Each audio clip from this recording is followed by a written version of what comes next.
Rebonjour. Dans la dernière vidéo, nous avons passé en revue le rôle du Scrum Master. Maintenant, je vais vous donner une idée de ce que fait le Product Owner.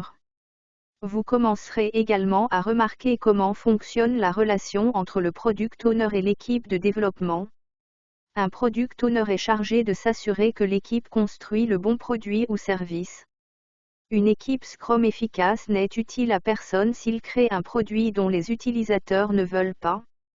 Le Product Owner s'assure que l'équipe construit la bonne chose. Un Product Owner est responsable de maximiser continuellement la valeur du produit livré par l'équipe Scrum. Leur activité principale est d'être la voix du client au sein de l'équipe. Ils représentent et expriment cette voix à travers leurs propriétés du Product Backlog. Pour rappel, le Product Backlog est la seule source faisant autorité pour les éléments sur lesquels une équipe Scrum travaille pour atteindre l'objectif du projet. Les responsabilités du Product Owner consistent également à aider l'équipe Scrum à comprendre pourquoi leur travail est important dans le cadre de l'objectif et de la mission globale.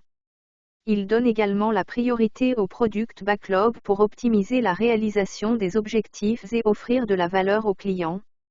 Le Product Owner s'assure que le Product Backlog est visible et transparent pour tous. Et enfin, ils sont chargés de s'assurer que le produit ou le service répond aux besoins du client. Ouf, c'est beaucoup.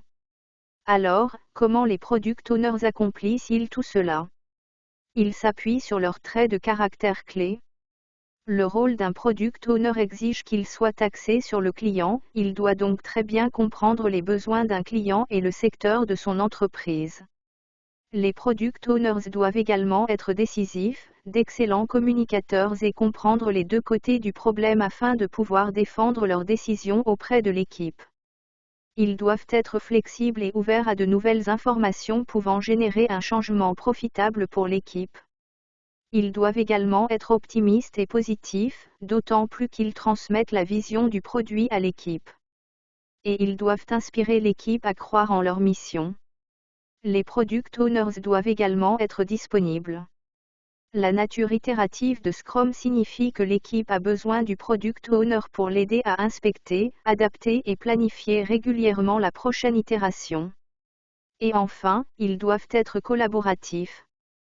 Les Product Owners devront travailler avec leur équipe pour s'assurer que les besoins du client sont satisfaits, ce qui nécessitera de rencontrer et de travailler aux côtés de plusieurs parties prenantes.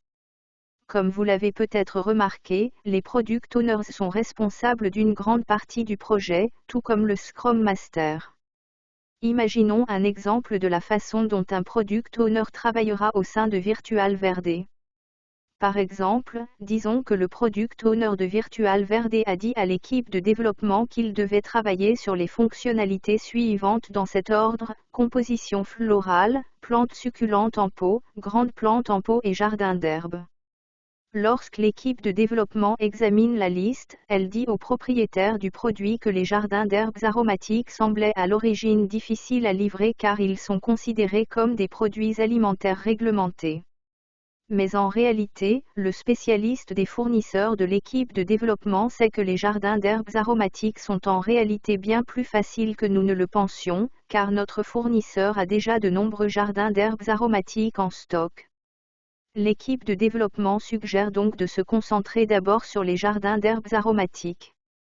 Un Product Owner flexible et orienté client ajustera les priorités en fonction de ces nouvelles informations.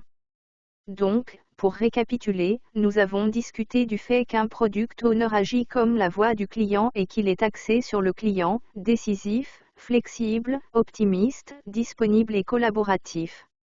Ensuite, nous discuterons du rôle et des caractéristiques de l'équipe de développement.